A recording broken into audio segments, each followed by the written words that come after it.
नमस्कार शेतकरी मित्रांनो, मी डॉक्टर गजानन गिरे. आपले माझी शेती माझे प्रयोग या यूट्यूब चॅनलवर स्वागत आहे.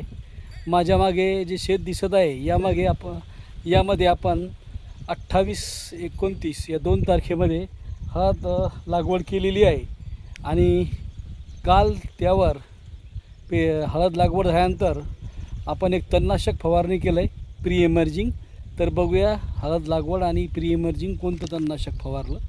हे हळदीसाठी आपण असे बेड तयार करून घेतले होते.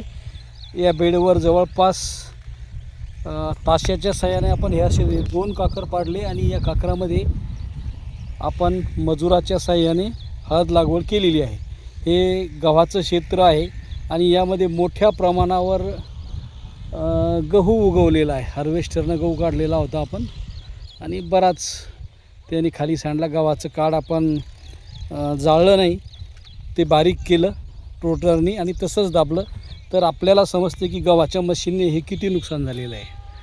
तर यावर आपण एक तणनाशक फवारलं. हे आहे ते तणनाशक सुमीमॅक्स. हे जवळपास 2 एकर क्षेत्र आहे.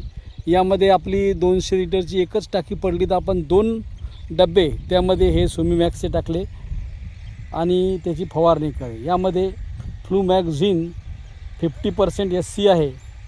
तर त्याची आपण फक्त सिंगल फवारणी घेतली आणि आता हे जे काही गवत दिसतं आहे यावर आणखीन 2 ते 4 दिवसांनी आपण परत ग्लायसोफेटची फवारणी करणार आहोत. ते दोन्ही एकत्र केले तरी एकाच वेळेस आपला खर्च वाचू शकतो.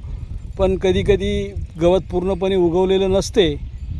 आज जवळपास 2 दिवस झाले फवारून आणि मी परत काही तण उगवते का त्याची एकदा चाचपणी करून परत यामध्ये ग्लायसोफेट म्हणजे राऊंडअप मारायचं आहे सेपरेट आणि बघूया याचा कसा रिझल्ट येतो.